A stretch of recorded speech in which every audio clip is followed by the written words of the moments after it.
Today I'm going to show you 3 attacks using the knee from the rear leg. Now the first attack is when your arm or your upper body goes over the attacking knee. So just like this, guys, we can twist. Now you'll notice in some instances maybe I'm actually in the clinch with this knee, so this extra pull and the twist will help me to gain a lever and drive in and gain some power. But this knee can also be used when there is space between you and the opponent and you reach in and actually grab them. So you would have a little bit of space between you and the opponent and you would reach and pull.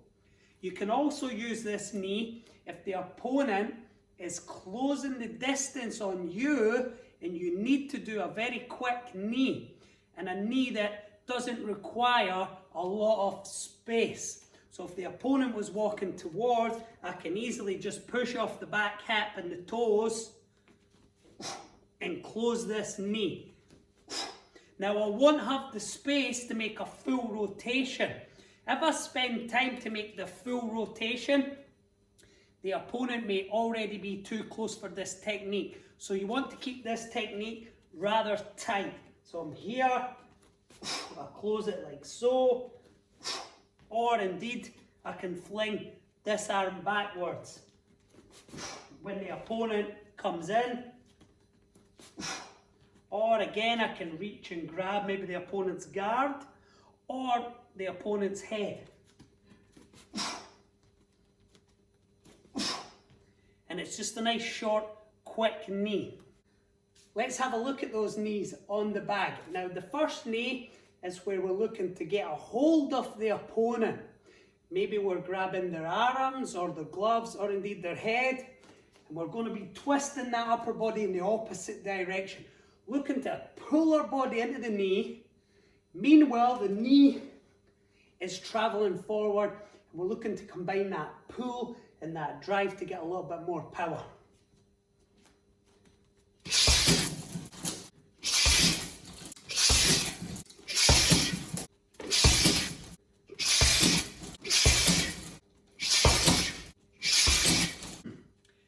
Knee number 2 is when I have a little bit more space and I'm looking to build up a lot more power.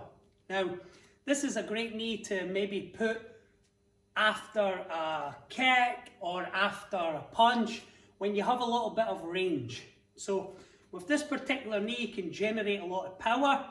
There's 3 different hand positions that you can use. One coach will tell you to use this one, another coach will tell you to use that one, and another coach will tell you to use another one. But I can tell you that I've trained at 20 plus gyms in Thailand and not one will give you the exact same technique. So when you're doing the long knee, generally in my mind I want to be thinking that my knee, my hip, my shoulder are one unit, and I'm looking to rotate all of those. So that extra turn of the body, so rather than just the leg coming forward this time, I'm going to be able to do this further because the body itself is turning and going forwards. Now the hand positions I spoke about, 3 positions. Now, you can throw your arm back as long as you pull your shoulder up to cover your face. Like this. You can also cross over the opposite arm. So it protects both sides. And the third option is to actually leave your arm up diagonal across the center line and you don't pull it back at all. But all of them require the knee, the hip and the shoulder to be rotating forwards. Now I'll show you from the side because the trajectory for this knee is very much diagonal. You're looking to go up 45 degrees. So the whole body is turning. I'll do different variations with the hands.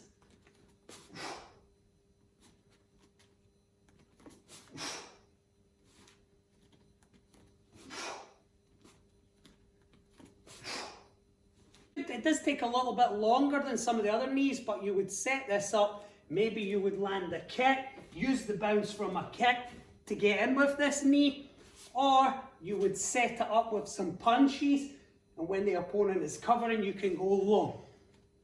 What you're looking for here is to see that you can't see my chest, but when I deliver the technique, you will see the rotation of the body. I will demonstrate this with the different hand and arm positions.